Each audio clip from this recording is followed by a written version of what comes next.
What I'm mainly going to talk about is what I do for my day job, which is pre-implantation genetic diagnosis. Designer babies is not like making Mr. Potato Head. It really isn't like saying, oh, one of those, one of those, one of those, and that's the baby I'll have.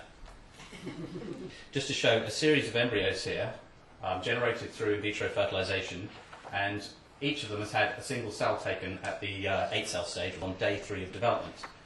The genetic information in this cell is meant to represent that of the whole embryo. So here we've shown 2 embryos which are green or unaffected, and 3 that are affected. So the idea being that parents who come along who have a high risk of transmitting a genetic disorder can select against the embryos that are affected, select for the ones that are unaffected with the disorder they were testing for, transfer them to the uterus in the hopes of initiating a pregnancy that's free from that genetic disorder. There are now 15,000 approximately known genetic disorders. In theory, we could test for any of those genetic disorders. But by doing this kind of testing, this kind of selection, you're not guaranteeing a child free from any genetic disorder. You're reducing the risk of a child having the genetic disorder for which you are testing. It's also possible now to make a monkey green, to add in a gene into a mammal and change its genetic makeup and potentially change its future offspring. You're probably aware that after the Human Genome Project, which was more of a generalised project, James Watson had his whole genome sequenced. Sequencing technology is getting better and better, faster and faster, cheaper and cheaper. So it's not a huge stretch of the imagination to see the entire genome sequence from a human embryo, taken from a single cell. Let's say a trait that perhaps a lot of parents would want for their child, an intelligent child. So we're going to talk about designing intelligence using PGD, a selection method. So let's say there are 5 genes for intelligence. There's probably hundreds, and they probably interact with the environment in a huge way. But let's just stick with the 5 genes.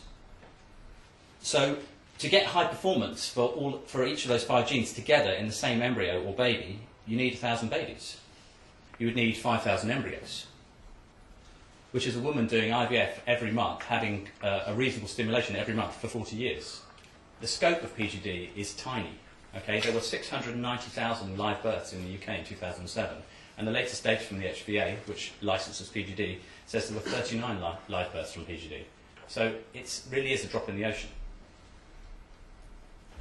Now, an awful lot of the whole debate about designer babies seems to be framed through ideas that have emerged from science fiction, and particularly, I think, interesting and influential in this respect has been the film Gattaca, which is an absolutely excellent science fiction film, very well grounded in many ways in science, in which a future society is divided into 2 groups: the valids, who have been born by PGD to be selected to have certain positive traits, and the invalids who have not, and there's great discrimination between the 2, although the discrimination is actually supposed to be illegal.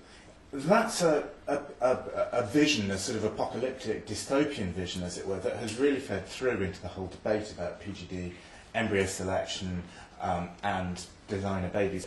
But what we do really need to do is, when we're debating the ethical issues around this, is to ground that ethical debate in science rather than in science fiction, and to make sure that the questions we're asking are about what could actually plausibly happen.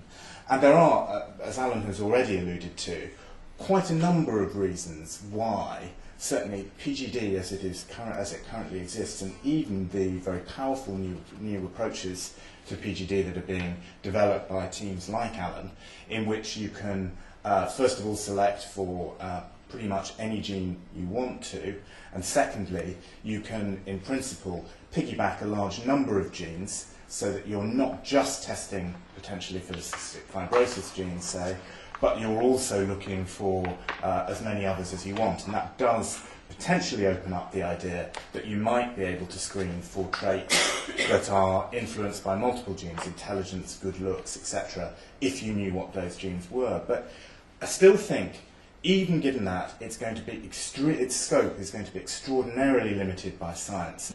If you're having IVF, you are extremely lucky if you produce 10 viable embryos. And if you're looking for a single recessive Mendelian trait, you've got a 1 in 4 chance. So in your, say, 8 embryos, you might have 2 that are suitable. Even add just one Mendelian trait to that, and you've got a 1 in 16 chance. So actually, in most IVF cycles, you are not going to have any embryos that meet the 2-gene criteria. Once you go up to 5 genes, the numbers just get ridiculous, and there's essentially no chance of you actually finding what you're looking for. Also, of course, there's the issue of the raw material involved. Now, it's all very well saying that you'd like to order a designer baby with the brains of Stephen Hawking and the body of Kate Moss, but if mum and dad are thick and ugly, you're not going to get anywhere. My main point here is we mustn't get too far ahead of ourselves in the ethical debate. There are a lot of very important issues that we can discuss without straying too far into science fiction. I'm a writer in residence for a social science research organisation, the ESRC Genomics Forum. And one of the initiatives that we've taken is setting up a website called the Human Genre Project, which actually put out a request for artistic work of writing, creative writing, poems, short stories, flash fictions, reflections, and quite open-ended other, that was inspired by genes or genomics or genetics. And we've had some very interesting responses in that most of the work that has been contributed by people who are already professionally published writers and have been either some piece of clever social commentary or some reflection on the wonders of nature, evolution, the complexity of the gene and the genome and so on. And on the other hand, we're getting contributions from people who have never had anything else published, who may be professionals working in the biotechnology business. There may be people who've been affected by a genetic problem and want to express themselves about it. There is a huge interest in these issues, and I think that there's also a felt need by at least some people to try and express that artistically and to open it out artistically to other people. What interests me in relation to this area is how we can at the same time defend and keep in mind the sort of realism that Mark and Alan have spoken about, keeping things grounded in the here and now and in what's actually possible and what's actually happening, and yet at the same time dream big dreams and not be afraid to look ahead and imagine what might happen. A very good example of this, PGD is one, but another one that's been touched on is artificial gametes, or in vitro derived gametes as they're supposed to be called nowadays. Sperm and eggs are made in the laboratory. Now, there's been an awful lot on this subject in the UK media since February 2008, which is around about the time that Newcastle University started getting plenty of attention for their research. But the discussion that's gone with it, the way it's been reported and conveyed and communicated, has been far from ideal. We've ended up here. Babies without men or women. So we have the possibility of creating sperm and eggs in the laboratory, although they've not got very far.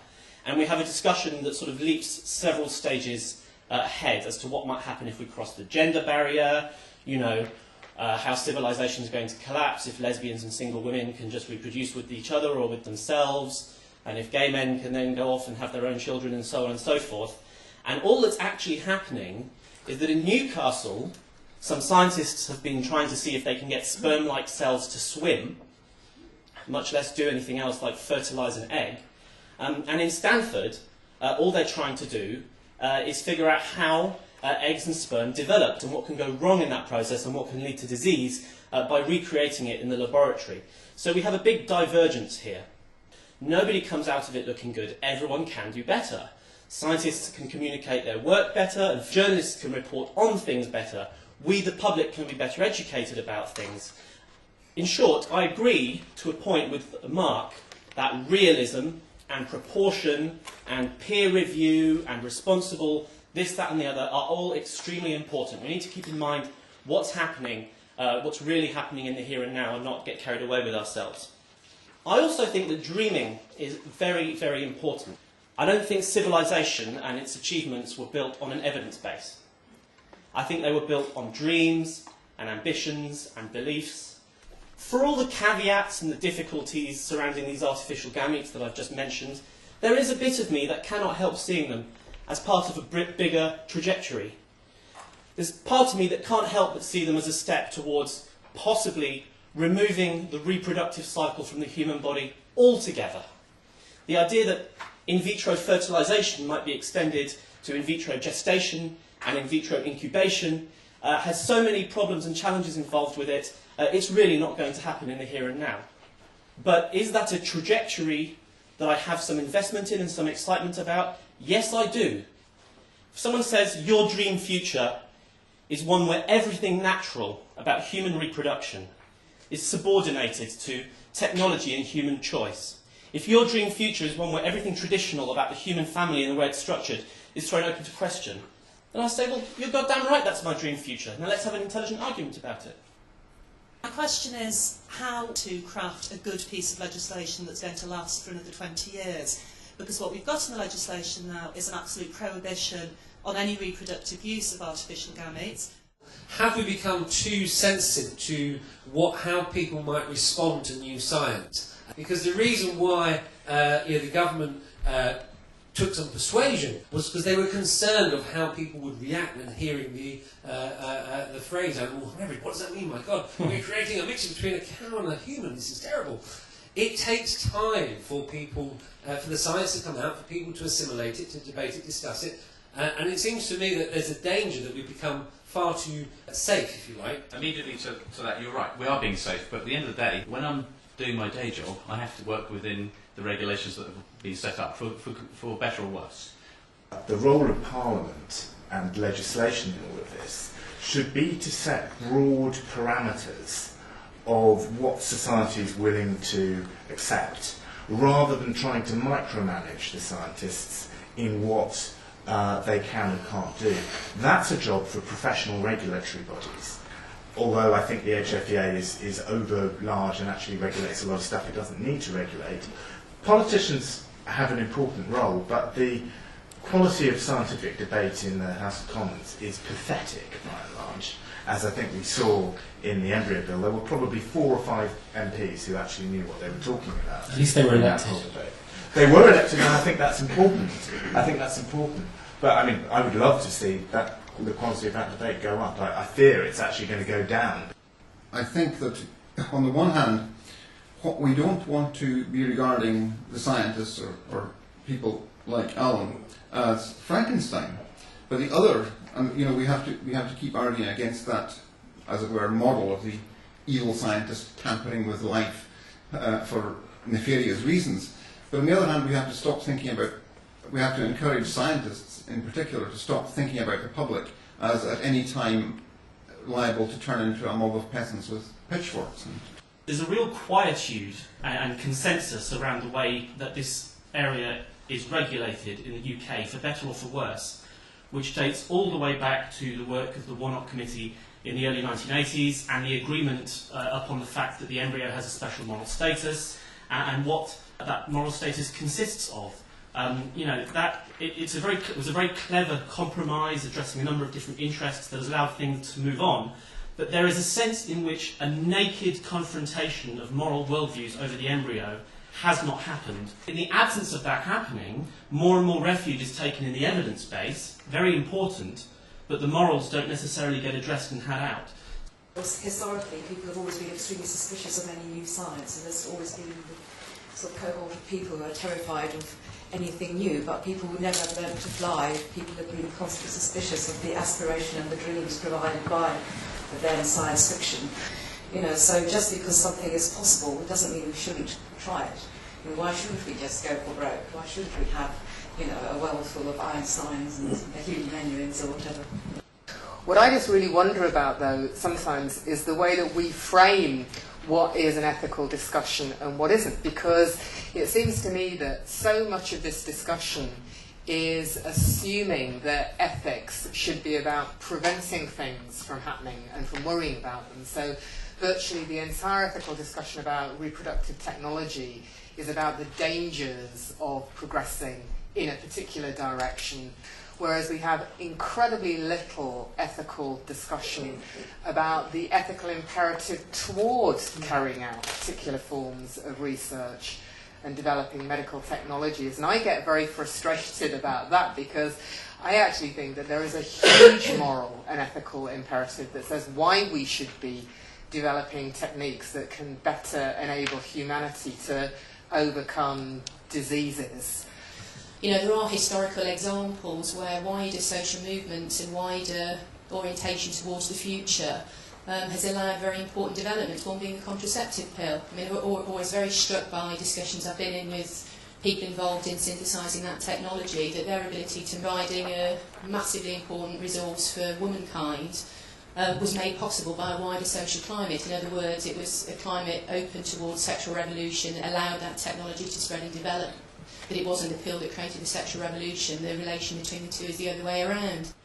It's a very interesting book, Frankenstein, subtitled The Modern Prometheus, after the Prometheus myth, because the Prometheus myth of Prometheus stealing Titan, who stole fire from the gods and was chained to a rock and had his liver pecked out, that's not just a cautionary tale. That's only one way of looking at it. It can also be a really positive tale. You know, what Prometheus did was the exact right thing, and we should be taking his mantle. The problem with Frankenstein, Victor Frankenstein, was he made his creature in bad faith. Or at least he lost his good faith halfway through making his creature. He abandoned his creature. His creature says to him, if you read the book, that he would have been a very good person had he not been spurned by his creator and by humanity more broadly. So I say, let's in good faith take up the mantle of Prometheus and master the secrets of life. If we look at ethical imperatives in terms of what we bloody well should be doing rather than what we shouldn't be doing, then it would transform the quality of public debate. If we had the idea of a positive ethical imperative, it would be a bloody revolution, I can tell you. I think most people are reasonable. If you look at the outcomes we've got for all of these issues, human-animal hybrids, PGD, save siblings, etc., embryonic stem cell research, people who want to block that have not, in this country, won. They have been roundly defeated, because actually ordinary people in this country have a permissive view of these things and do take the view that you said, that the ethical imperative is to research these things. I think the outcomes are sometimes positive, and there's a good ethicist in the States in this area called John Robertson. He framed a debate on sex selection, which is forbidden in this country for non-medical reasons. And the outcome was basically, this isn't such a bad thing, why shouldn't people do it? The problem is, the information goes to certain bodies who have a preset agenda or a predetermined policy. So if it doesn't fit their policy, then it's going to be ignored. So we might as well not have the discussion from the point of view of getting a result.